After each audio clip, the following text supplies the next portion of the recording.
I'm Francis Dearnley, and this is Ukraine, the latest. Today, as the military situation continues to develop at pace, we discuss Vladimir Putin's annual address to Russia and the world, threatening NATO with war if it sends troops to Ukraine. Plus, we bring on an expert to discuss the vital question of how Europe can arm itself if the United States withdraws. Bravery takes you through the most unimaginable hardships to finally reward you with victory. If we give President Zelensky the tools, the Ukrainians will finish the job. Slava Ukraini! Nobody's going to break us. We're strong. We're Ukrainians. Every weekday, we sit down with leading journalists from the Telegraph's London newsroom and our teams reporting on the ground to bring you the latest news and analysis on the war in Ukraine. It's Thursday, the 29th of February, 2 years and 5 days since the full-scale invasion began. And today I'm joined by our Associate Editor of Defence, Dominic Nicholls, and our guest, Michael Bohnert, a researcher in defence technology and acquisition at RAND, the nonpartisan public policy research organisation based in the United States. We also have an update from David in Ukraine. We'll be turning to Putin's big speech in a moment, but first, as ever, I start by asking Dom for the latest military updates from Ukraine. Well, thanks, Francis. So let's start over in the east. Ukrainian forces have pushed back Russian troops from the village of Olivka. That's about 5 km west of Avdiivka. But the situation on the eastern front remains difficult. This comes from General Alexander Syrsky, Ukraine's new head of the armed forces. He was speaking earlier today. Now, Olivka is less than 2 km northwest of Lastishkina, which was the most recently occupied village by Russia as they continue this move west from Avdiivka.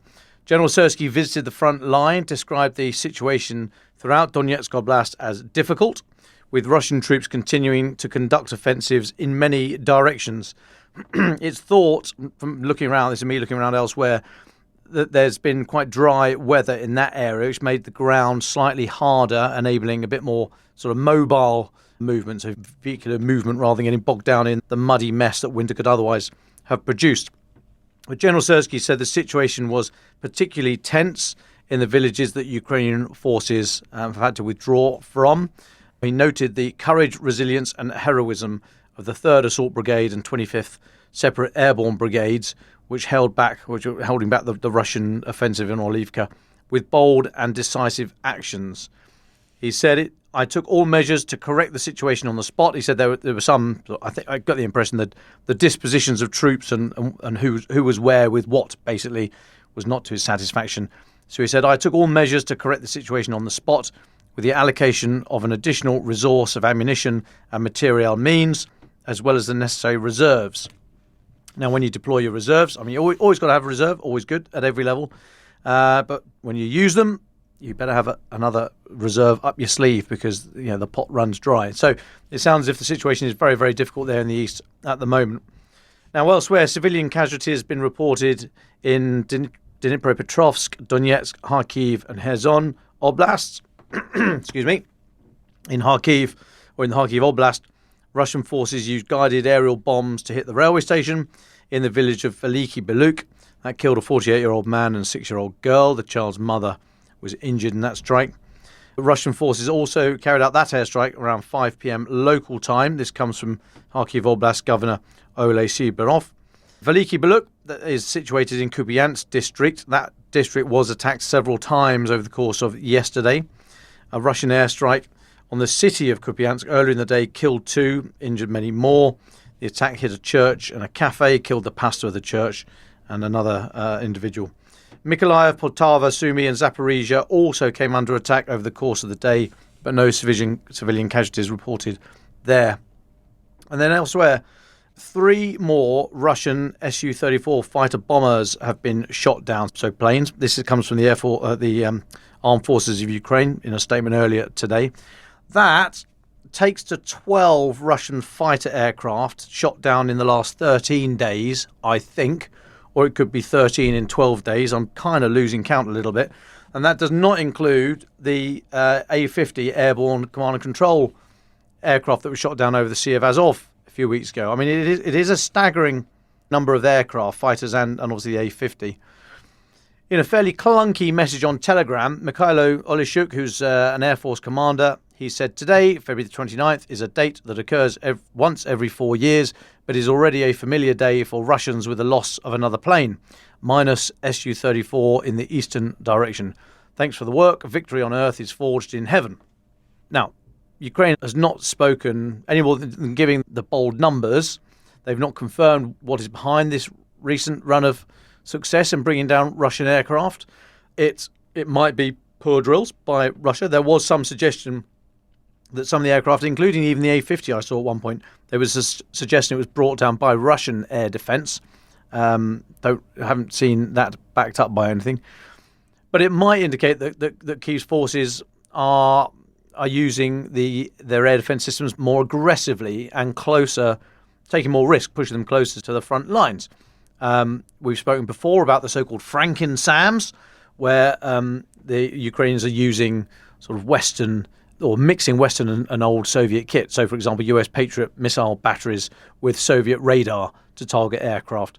Now, I asked General Bohnert, Kirill Bohnert, head of Ukraine's military intelligence department, last week about these so-called air ambushes, and my words, air ambushes and maritime, but specifically here about air, whether or not they were taking more risk, pushing things forward, do a shoot and scoot type thing. He shot that down, no pun intended. He said, no, this is all just fairly standard stuff for air defenders, which I'm not so sure about. I think what they're doing is, I think they're using very clever intelligence preparation of the battlefield, or the battle space, if you like, to work out what the patterns are that Russia is using in its aircraft, in the routes they're flying, and the kind of attacks they're having to use or having to employ, especially now they are losing their A-50 airborne command and control.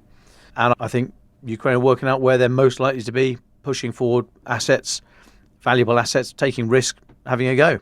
Now, the lack of the A-50 might account for the recent losses, the 3 today, or was it 1 or 2 yesterday? But the other shootdowns were occurring before that A-50 went down. So, there is speculation I've seen from sensible sources, but speculation, and I stress it is only speculation, that Ukraine is operating F-16s in their airspace. Now, I don't know. I've not seen anything on that. It's one step away from rumour, informed rumour, if you like. But like with all these other signature pieces of equipment, as in the very sophisticated pieces of equipment that we see on the war, if we hear about their deployment at all, and there's no real way we might do unless you're good at spotting these things, but if we hear about them at all, it will be after they have been operating for some time in the war. We're not going to hear about it certainly in advance, probably not going to hear about it on the day. Yeah, so I think if there are F-16s operating, we will hear in the future. Security, as we know, is not a dirty word, Blackadder, but more to watch on that one. And it'll be interesting to see what happens over the coming days on that. And that's us up to date, Francis. Well, thank you very much, Dom. So turning to the political arena, a big day here too. Putin's big annual State of the Nation address to the Russian public and, of course, the wider world has just ended, laying out his objectives prior to the presidential election, in the loosest possible sense of the term.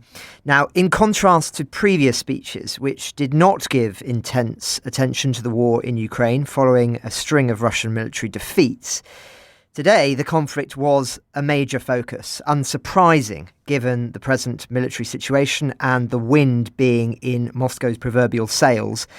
The top line is that he told NATO countries they risked nuclear war if they sent troops to Ukraine, adding that Russia must strengthen its western military district after Finland and Sweden's admission to the Atlantic Alliance. They should eventually realise that we also have weapons that can hit targets on their territory. Everything that the West comes up with creates the real threat of a conflict with the use of atomic weapons, and thus the destruction of civilization, he said. He put the cause of the war in Ukraine firmly at the West's doorstep. The West provoked the conflict in Ukraine, in the Middle East, in other regions of the world, and continues to lie without any embarrassment. Russia allegedly intends to attack Europe, they say. There has been talk about the possibility of sending NATO military contingents to Ukraine. The consequences for possible interventionists will be tragic. We also have weapons that can hit targets on their territory. Don't they get that? He also reiterated the Kremlin line that the invasion was a response to Putin saying that Russia is standing up for its sovereignty and security in defending its compatriots, his term, in the Donbass.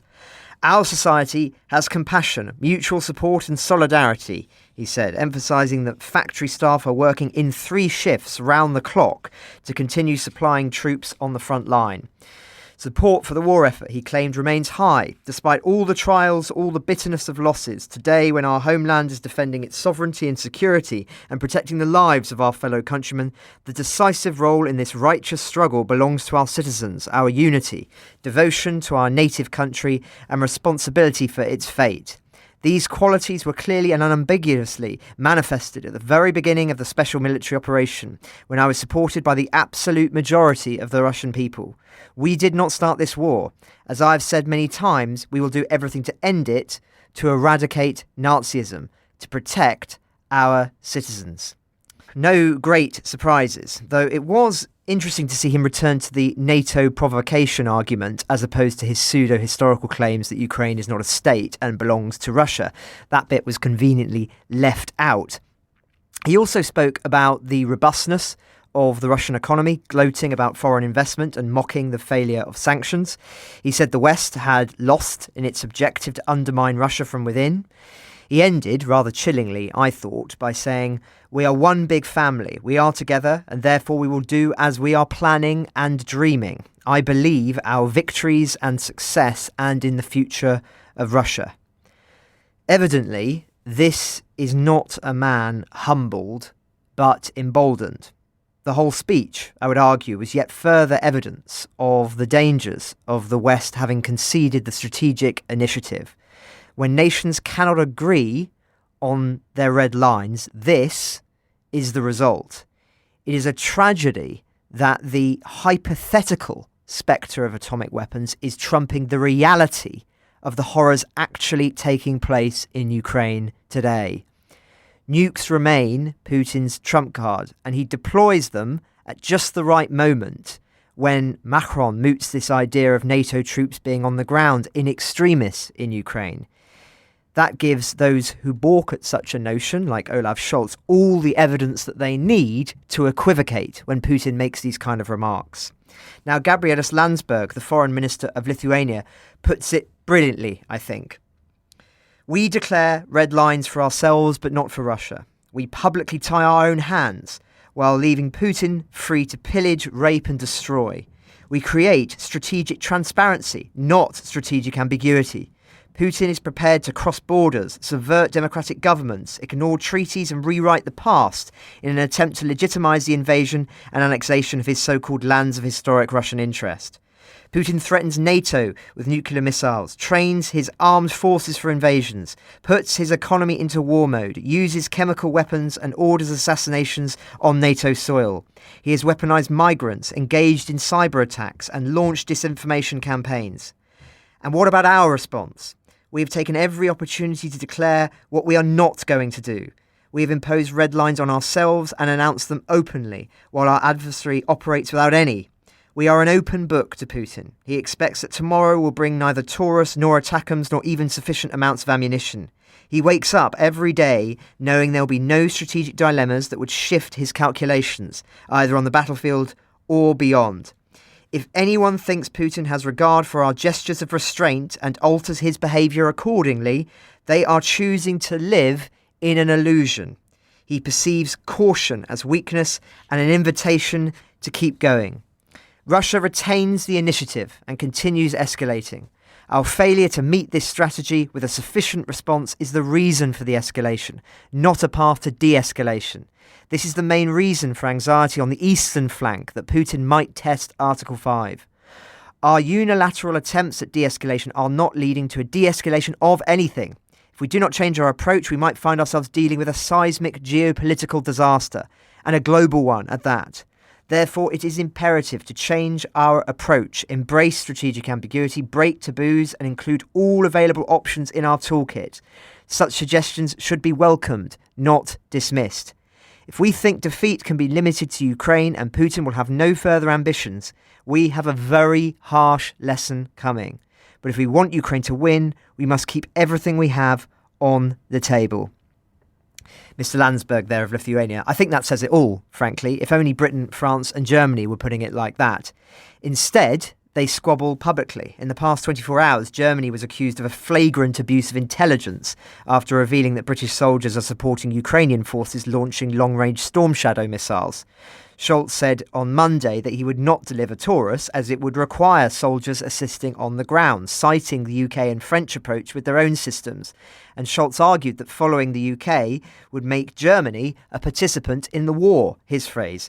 And those comments, which have caused outrage really here in Britain, are seen as endangering British military and diplomatic personnel on the ground, as well as feeding into Putin's narratives. So, trying times indeed in the political context and in the European theatre, which leads us neatly onto our guest now. I'm very pleased to welcome onto the podcast Michael Bohnert, a researcher in defence technology and acquisition at RAND, the nonpartisan public policy research organisation based in the United States. Now, for context here, listeners will recall that some time ago I put out an open question, which was, were the worst to happen and America withdraw its military support for Ukraine, on what sort of timescales would European defence manufacturers be able to fill the void, if indeed they could, given the sizable technology gap between America and many European nations? Now, Michael very kindly reached out with one of the most comprehensive answers I received. So rather than sharing what he wrote, I thought instead it would make sense to invite him on. So, Michael, thank you very much for your time today. Let's start with that top-line question. Could Europe feasibly fill the gap if America were to withdraw? And if so, what sort of timescale are we talking about, and what weapons specifically? So it definitely could. The question is how long and by what category of weapon. So we're already seeing that from the standpoint of artillery that European firms are ramping up. I'll reference off and on that Estonian document that Dom repeatedly talks about. But in general, we're seeing Rheinmetall, Nammo, some of the others, they're going to be able to get up towards the 100,000 shells this year if they all scrimp together. That's not the 200,000 to 300,000 that Ukraine is asking for. But there's also the amount that Ukraine domestically produces. One thing is, I'm going to broaden this sphere a little bit, Francis, that if the EU is willing to purchase internationally, South Korea and other countries do have additional capacity that can be drawn on in the interim. Normally, a rule is you can't really more than double or triple a year of your production of ammunition. By the end of 2025, Europe can probably do it handily. In the meantime, for 2024, there's probably going to have to be that internal discussion to purchase from external sources. For some of the short-range air defenses, that's probably going to be the largest gap. Europe only really has 3 SAM systems, the Aster, the CAM, and the IRIS-T. Germany has already ramped up production significantly, although as the Estonian document cites, it's a minimum of 400 per month. IRIS-T production will reach 600 per year this year, and that's the highest production. So air defense is really the critical one, where Ukraine's going to have to make some very serious choices and prioritization if the U.S. does not provide aid. Even with the U.S. providing aid, the demand cited in the Estonian document, which only refers to cruise missile defense, would utilize all NATO production, including the U.S. So there's significant ramp up that's going to be necessary in the air defense. In a little bit, we can talk about some ways to kind of mitigate that, which there are a lot of options. But those are 2 large ones. But actually, the biggest gap for Europe, tracked armor, tanks, that will take a year or 2 to ramp up. But the biggest gap is Europe lacks long-range strike. While there's some Taurus production annually, there's a small amount of Scalp and Storm Shadow. Those are measured in dozens, not hundreds or thousands. Additionally, the Gimler's rocket that the U.S. produces that's been famous with HIMARS, there's no European equivalent. So if there's no way of procuring those missiles for HIMARS, that's going to be a significant gap that Ukraine is going to need to fill. There are some, and Europe will have to probably request licensed production for that.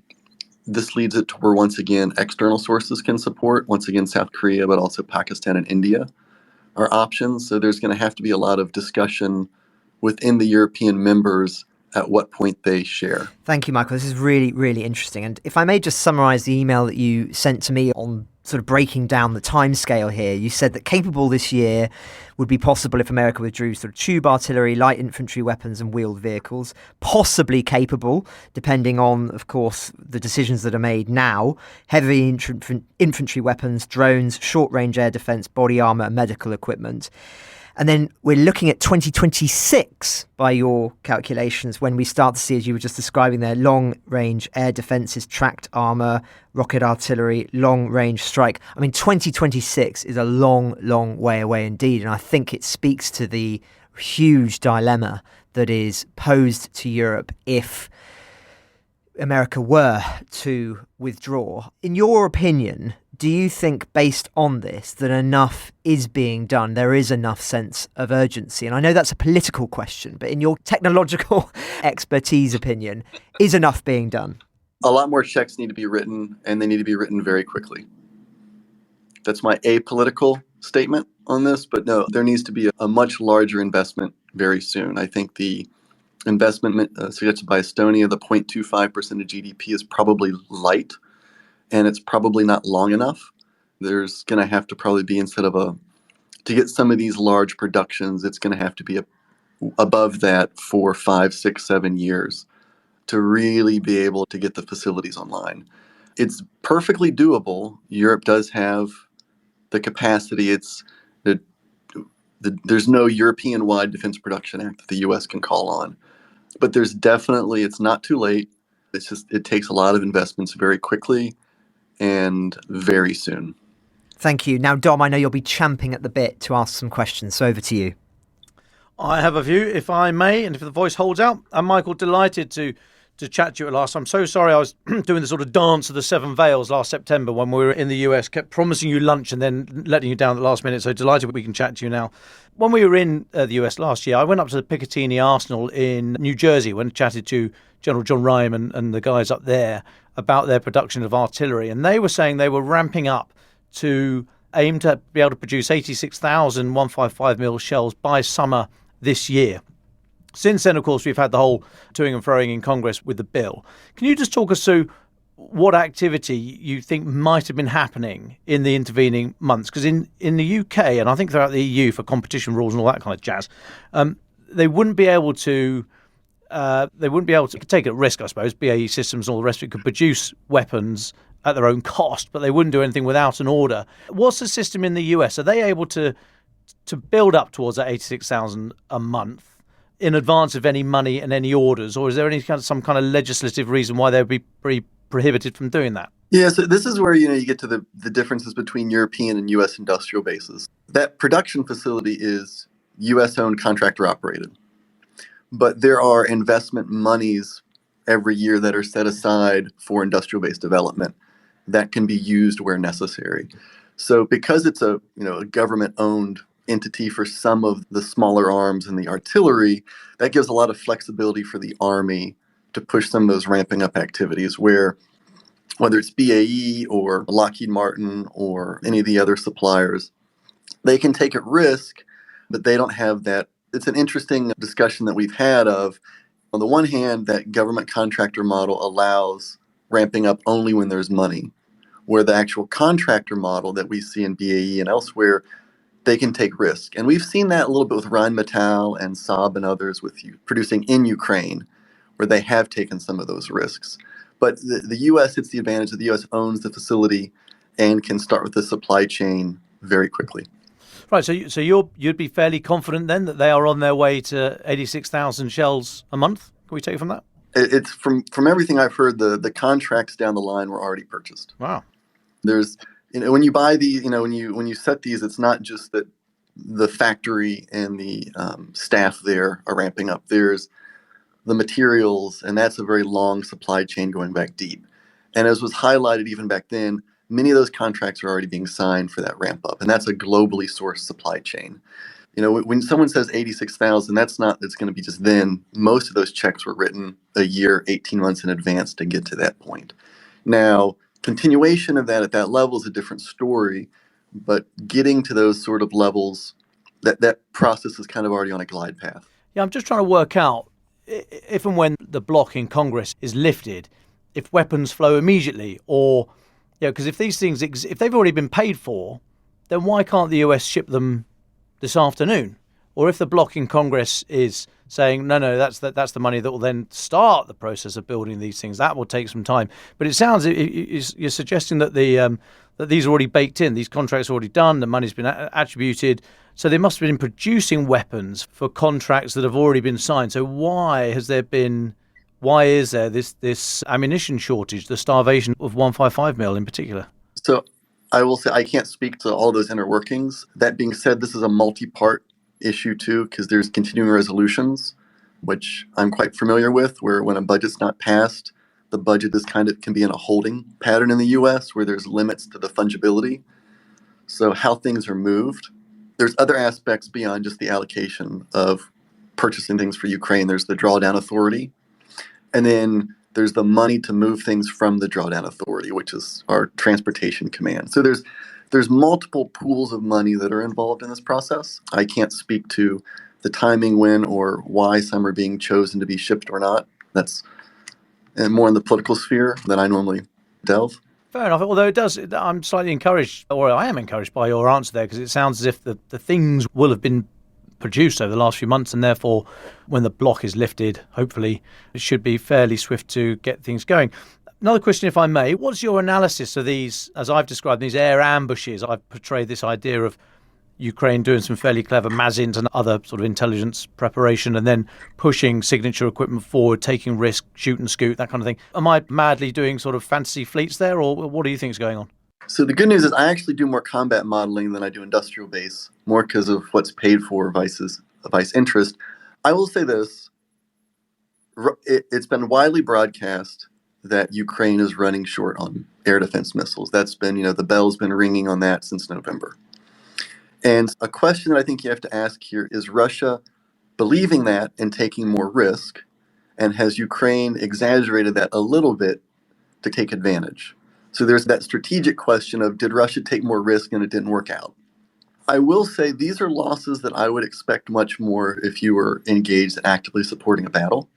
They might, Ukraine, they might be taking more risk or they might not. But there are different ranges of these systems. Some are still flowing into Ukraine, and where they are matters too. Russia has some number of glide munitions, but some number of close-in munitions. So I think a question, how much of this is Ukraine doing something different versus Russia taking a lot more risk, is something that we won't have as much visibility into until someone such as the UK MOD publishes some more stats on sortie rate. Usually when I make the request, in a couple of weeks, UK MOD on their Twitter posts an answer. So I'm hoping we get that again, Dom. Yeah, well, let's try. Yeah. Just finally for me, General Zaluzny, in his essay of a couple of months ago, he was saying that the incremental advance and counter against the enemy in all domains is not going to win the war for Ukraine. He was saying that Ukraine needs to make a technological leap. He didn't say drones or anything, but he didn't put any more detail on it. But he was saying they need to do something bold, take a bit of risk, innovate, get ahead of this sort of traditional slog. What do you think might be possible? Looking at the battlefield as it is now and the all-bat that Russia's laid down and their method of working, albeit they have transformed slightly, I'd guess. What do you think this kind of technological leap might be that General Zaluzny was either hinting at or reaching for? So there's leaps that existed that we leapt backwards. So the plan in the 90s and the 80s and the 90s was the U.S. made modern generation cluster munitions for anti-tank. So the SFDs and SFMs, or those allowed a single munition to disable 40 tanks at once. The U.S. stopped producing those a couple decades ago, and Russia couldn't afford to produce those. So that's something where it was designed to, a bomber could stop a couple battalions easily. And so there definitely are those options there, those special anti-tank cluster munitions that are actually pretty small that can be delivered by drones. That's definitely something that's a possible solution that's using 20-year-old technology. But it hasn't been on the battlefield yet. I think Estonia mentioning the Gripen fighters with the Meteor missiles would be one of those, because that would give legs to do some longer air cover, which I think would greatly reduce the pressure on ground forces and on the SAM supplies. F-16s are great. They're designed for one symphony, as you like to say, Dom. The Gripen's designed to operate in a quartet. against Russia. And I think the Gripen can provide an asymmetric advantage. The last one is, I'm glad Jens Stoltenberg mentioned this in the past week, but the serious discussion on what and when to strike in Russia, I think that debate needs to start happening now. We know, I was preparing a post earlier, but we do know that what the effect on air bases can be, or logistics.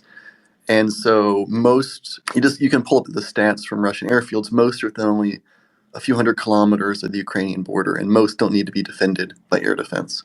So pulling air defenses away from the front with a few attacks on air bases, if aircraft have to move further back, that can cut sortie rates 20, 30, 40%, and possibly for days at a time. So those are kind of three areas, I think.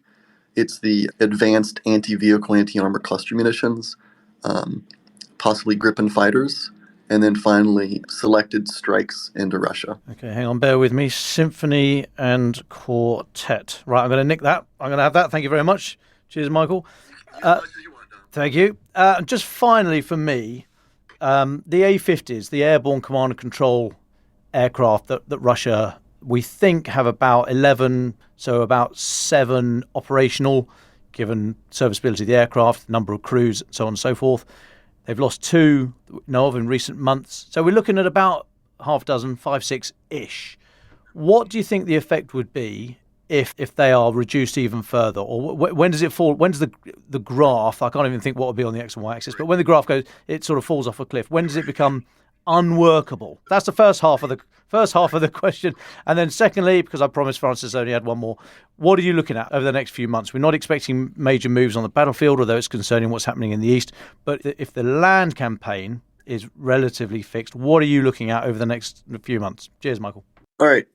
So with special mission aircraft like the A-50, the general assumption is normally 4 makes 1, as we say, orbit.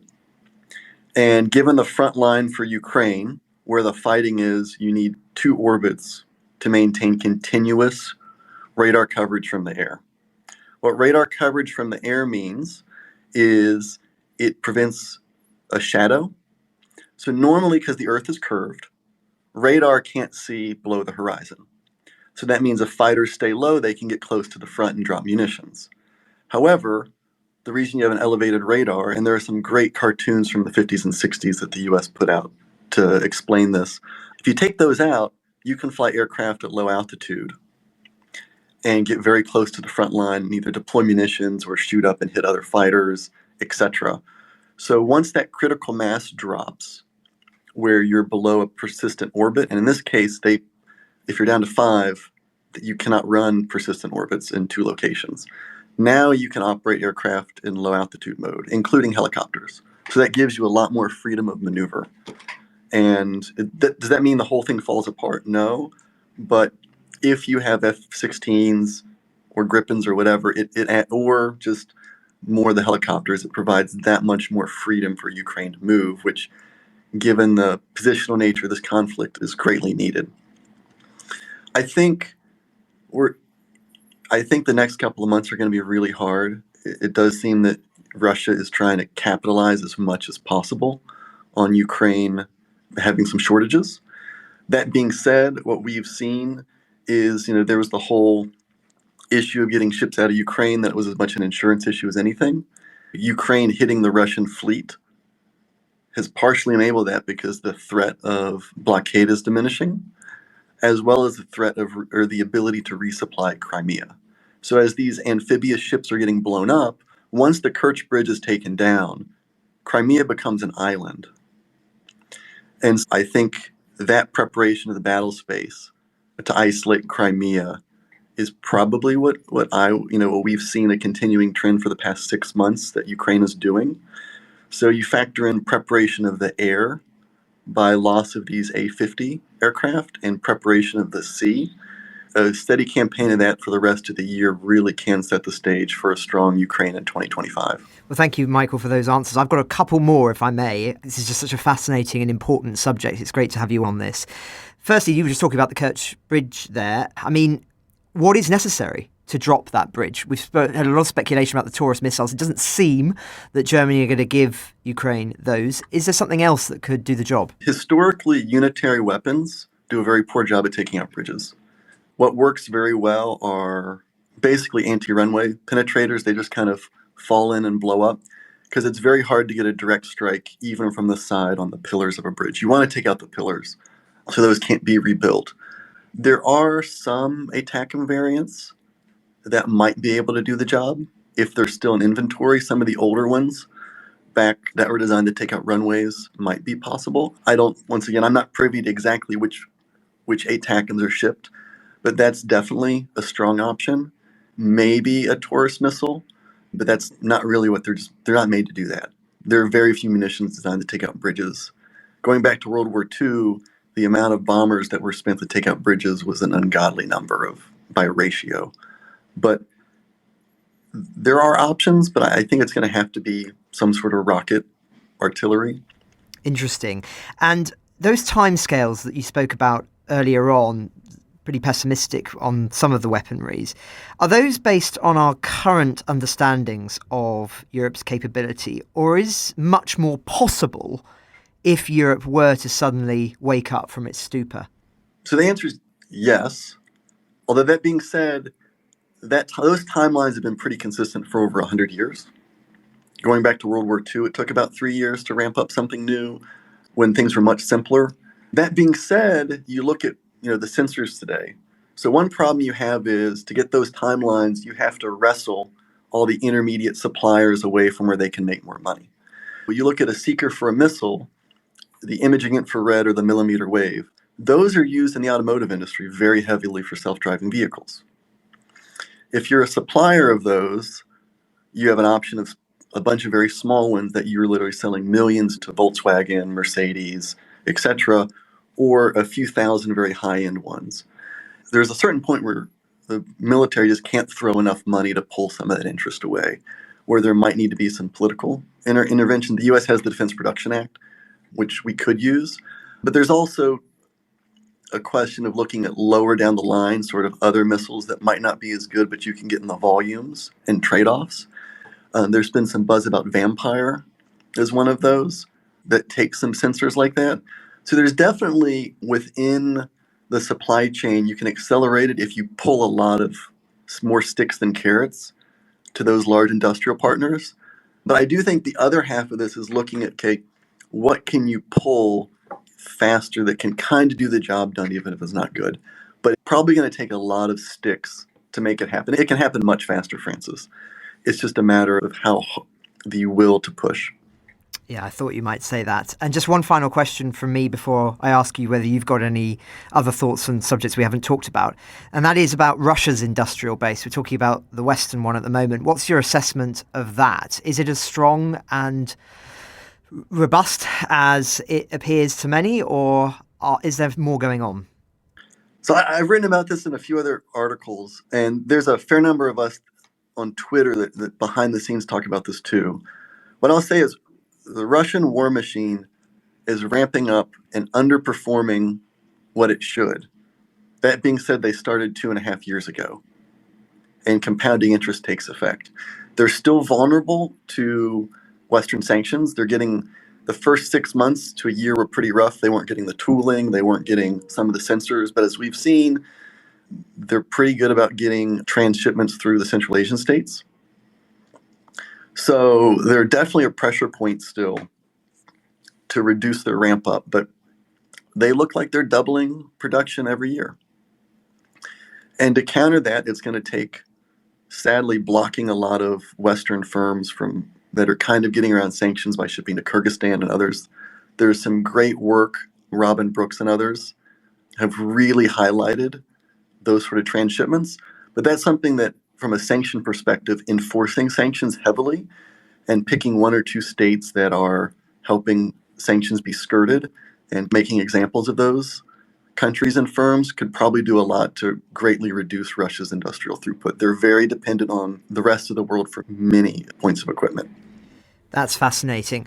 Well, Michael, I think to steal Dom's phrase, you certainly know your onions. Are there anything else, any other subjects that we haven't talked about here? And I will give you a final thought as well. But is there anything that we haven't talked about or that the journalism world isn't talking about that you think our attention should be on?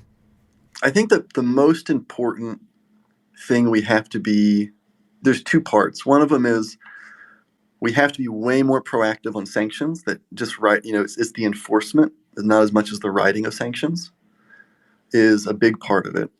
And then the second part is Ukraine. There are a lot of stipulations put on these systems. And I think especially if there's not going to be the volumes necessary, the way that the West wants the weapons to be used, there has to be a very serious discussion about letting Ukraine use their limited resources in the most efficient way. And that might be such as striking into Russia, etc., that makes people uncomfortable.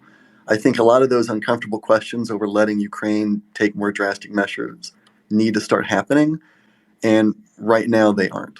Well, thank you. Subject I think that we'll be returning to. It does feel now that on the current trajectory, something big has to change if, as the West has said, it cannot afford to see defeats for Ukraine in the next few months to a year. Michael, that was fascinating. Thank you. Before we turn to our final thoughts, an update from David and our producer Dearnley, who is still in Ukraine. Hi everyone, David here. Obviously, Francis of Dom have gone back to the UK and we hear they're doing some wonderful work hosting the podcast. Myself and our producer Dearnley have stayed in Ukraine for an extra week to follow up and explore a number of other stories that we're going to be releasing over the next few weeks for you. Just to paint you a picture of where we are, we're currently on a bus heading down the Zhytomyr highway towards the city of Rivne for a very important interview and a very difficult interview that I won't give too much away about, but you'll hear it in the coming weeks, and we'll be there overnight and in the morning. This is the highway down which the Russian forces, in the opening stages of the full-scale invasion, charged with their armoured brigades, armoured sort of battle groups to grab the capital. The first time I came down here was nearly 2 years ago with Dominic Nicholls on our way into Kyiv, and we saw the sort of ghostly remnants of the destruction left by the Russian army. And coming out now, obviously, we're 2 years on, so most of it's been repaired, but there's still a few things which haven't been, which stand as sort of twisted testament to the brutality and the violence of those early days. One thing I have noticed which has changed is when I first came in, all of the footbridges were broken and they've been smashed in the middle by a missile or a shell, and they look so far as if they've all been repaired.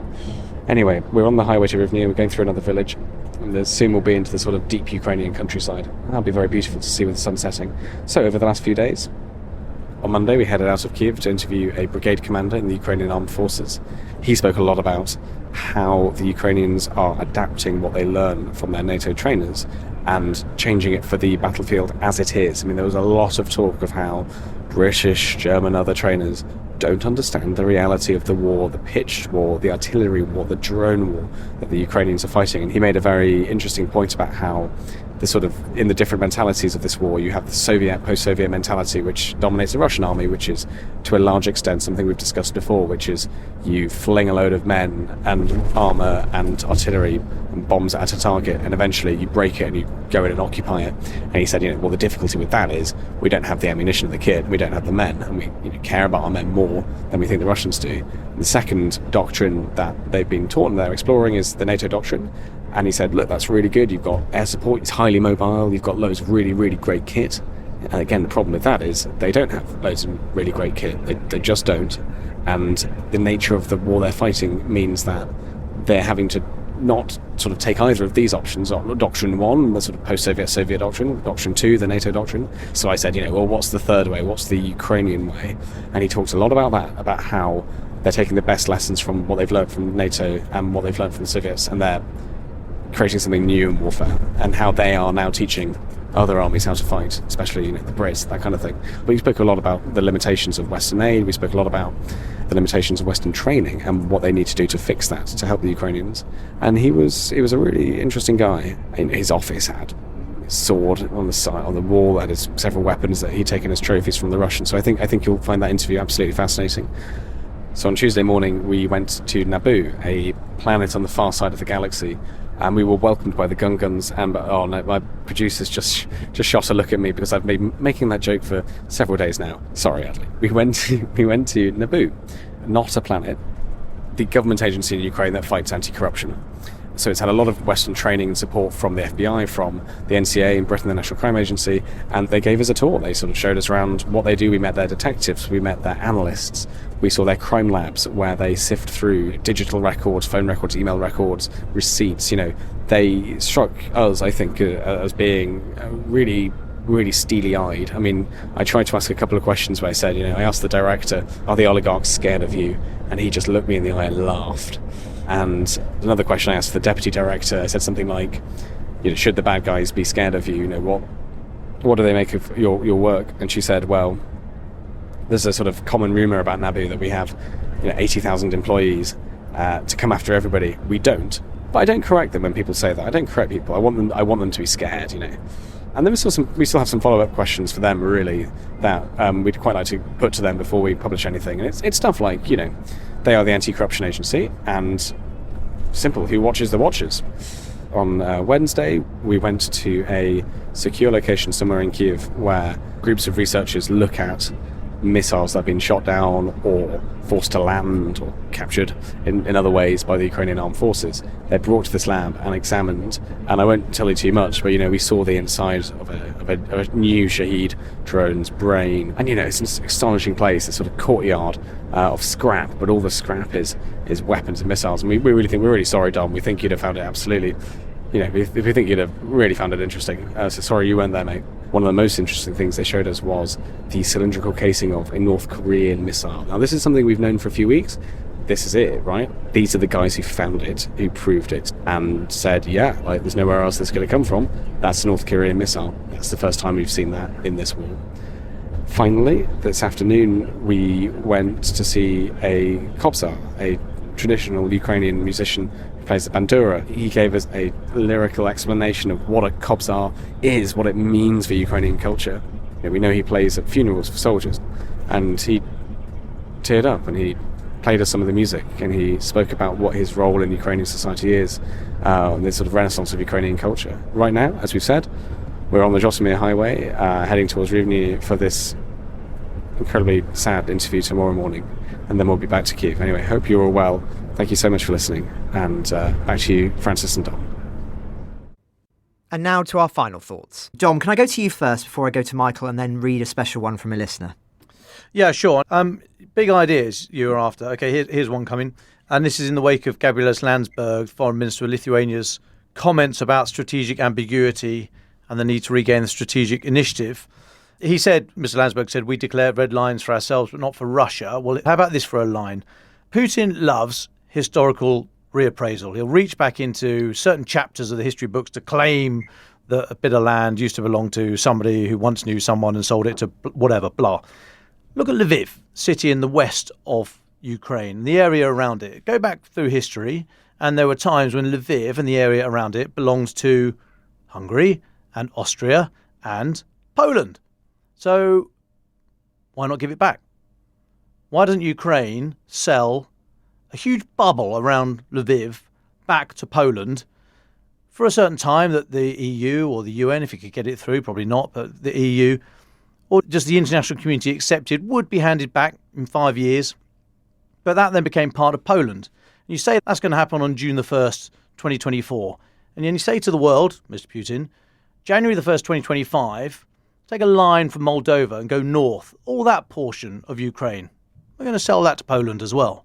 And then January the 1st, 2026, everything up to the west of the Dnieper River. We're going to sell that to Poland. It's going to be part of NATO. You can put our troops there if we want to. What about something like that? Okay, I know that's a little bit provocative, and listening to myself say it is something, well, I don't know, I mean, maybe not, but why not?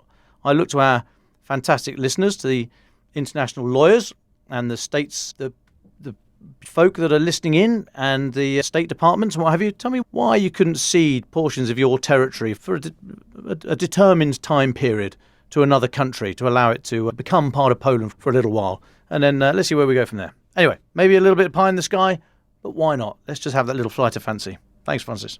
Thanks, Dom. And I remember you saying on the train back from Kyiv that we need to see, to paraphrase Zaluzhny, not a technological leap, because it seems that's not going to be possible in the short term, certainly not based on the conversation we've had with Michael today, but a policy leap. And I think you're right, there does need to be some serious questions asked. I mean, that's obviously a very, very bold proposal indeed, but maybe it's time to start thinking outside the box, because on current trajectories, things are looking much more pessimistic than many thought. So I think it's a very worthy conversation for us to be having, and it's certainly something that I'm sure Ukraine would also be open to having conversations about, not necessarily in terms of ceding territory, but in terms of thinking more boldly about proposals being put forward by the West that might help it out in its hour of need, to put it mildly. Michael, can I go to you next? What are your final thoughts?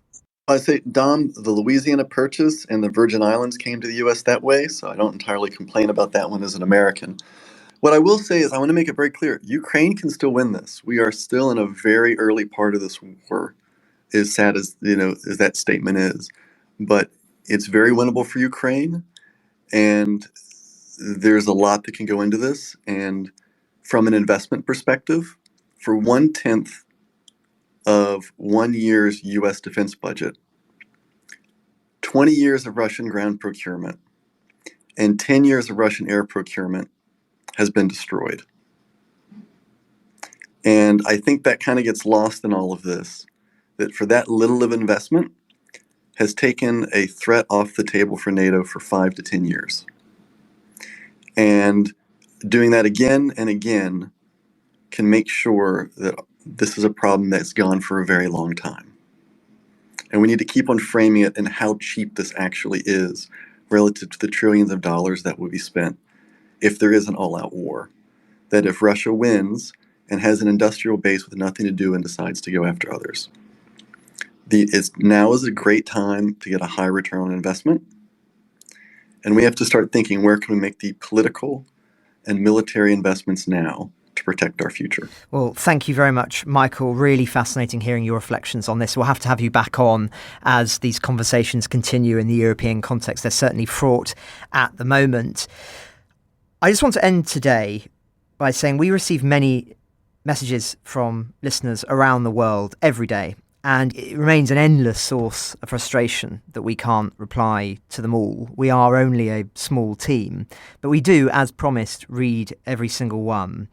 As such, as soon as we received this one from Australia, we wanted to make a special effort to reply on air, as it moved us all very deeply. Before I read the message, I wrote to Olga yesterday, and I have her permission to share with you what she wrote to us.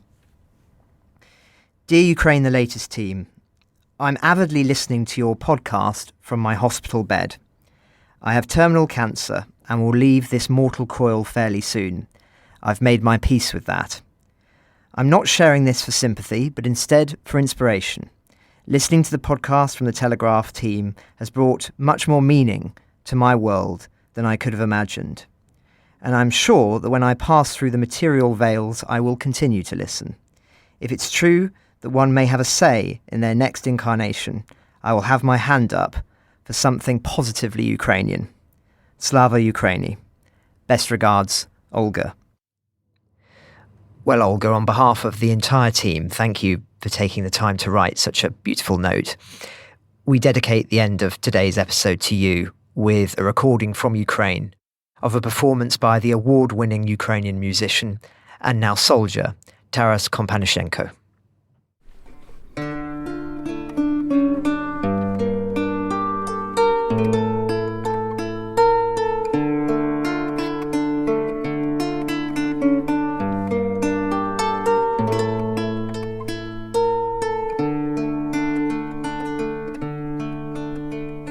Дивлюся на небо, та й думку гадаю, чому я не сокіл, чому не літаю, чому мені, Боже, ти крилець не дав. Я б землю покинув і в небо злітав. Чому мені, Боже, ти крилець не дав? я б землю покинув і в небо злітав. Далеко за хмари, подальше от світу, шукать собі долі, на горе привіту, і ласки у сонця, у зірок просить, і в світі їх ясні все горе втопить.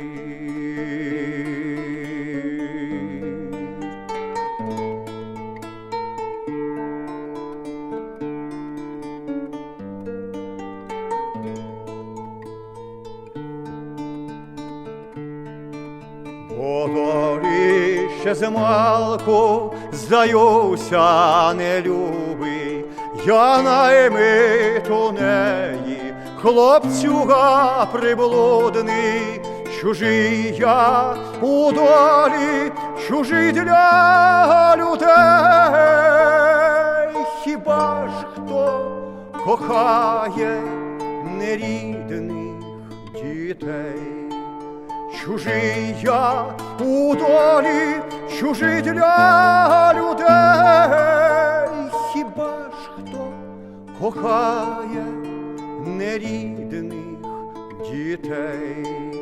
Кохаюся з лихом, привіту не знаю, і гірко, і тяжко свій вік коротаю, і в горі спізнав я, що тільки одна далеке є небо, моя сторона.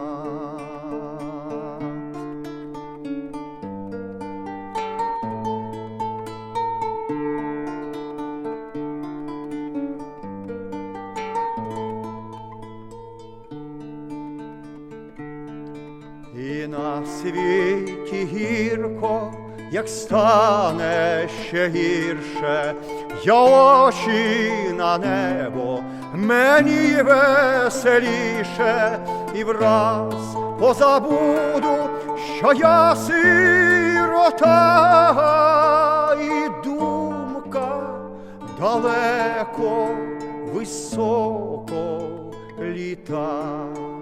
І враз позабуду, що я сирота,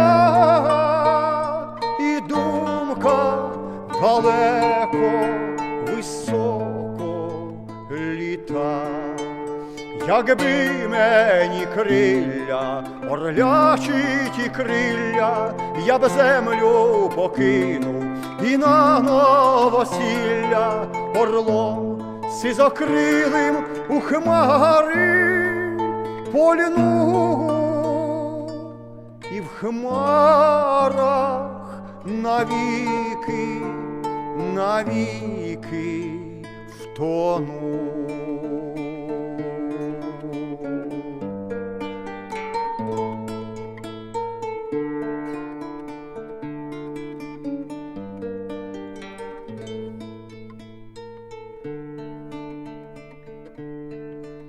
Дивлюся на небо, та й думку гадаю, чому я не сокіл, чому не літаю, чому мені, Боже, ти крилець не дав?